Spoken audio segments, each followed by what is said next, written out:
travel earned, Paimon. What a fantastic night. I'm still immersed in all the happiness and joy, like a candle floating on water. So are we, and that's why we're here to talk with you. Is there anything you want to know?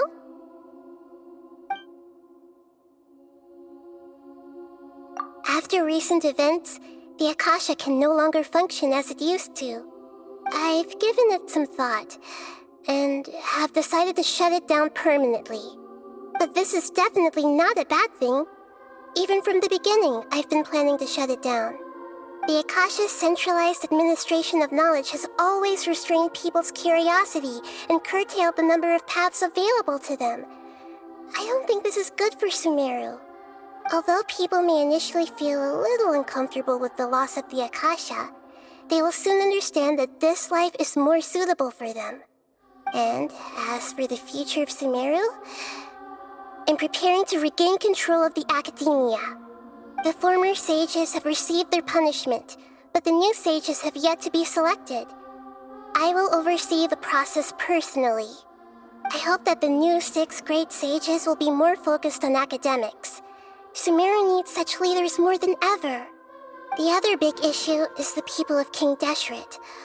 All the residents of the desert, in fact. They have been mistreated for far too long.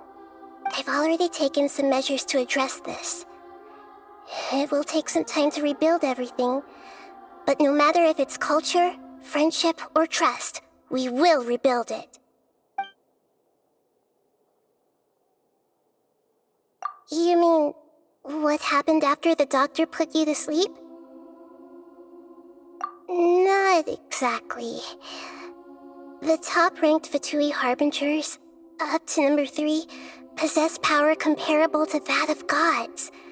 I was no match for him in that kind of situation. However, in spite of the bad situation, I still managed to make a fair deal with the doctor. I'm sure you remember the entity that changed your fate, the Heavenly Principles. In fact, the Heavenly Principles has been quiet since the Conria disaster 500 years ago. I used this point as leverage against the doctor. I told him that the Heavenly Principles may be awakened if I destroy the Gnosis. Although it's just a bluff, he still fell for it. I assumed that the Heavenly Principles wouldn't just stand by and let such extensive damage to its laws take place.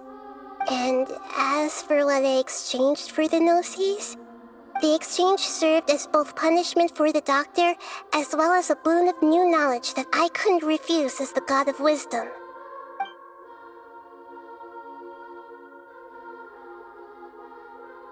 He's still in a coma.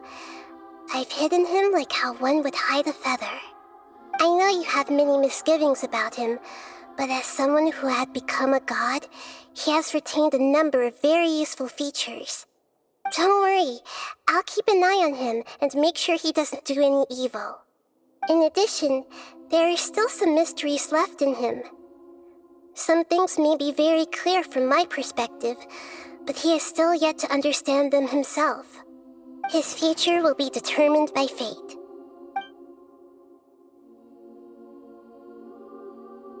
Is that where you're headed next? Fontaine, the Nation of Justice? As far as I know, that nation operates in a judicial system.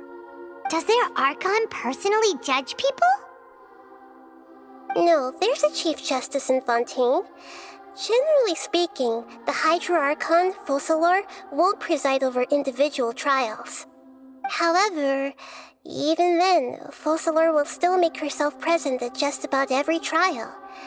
It seems that she just likes to immerse herself in that sort of atmosphere. As Archon, she still reserves the right to influence the final verdict. Anyway, let's just say she's got, a very unique personality.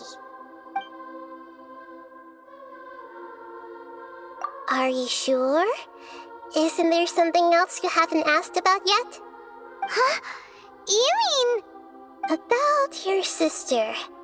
While you were resting at Gandharvaville, I took some time to perform an Irminsul search for information on your sister. Yeah, isn't Irminsul a repository for all the information and memories of Tevat? So there shouldn't be anything on him or his sister. This is true in your case. Irminsul indeed does not have any information on you. However, there must be something different about your sister. Because, as it turns out, the world has recorded information on her after all. What? There is only one possible explanation. She belongs to this world.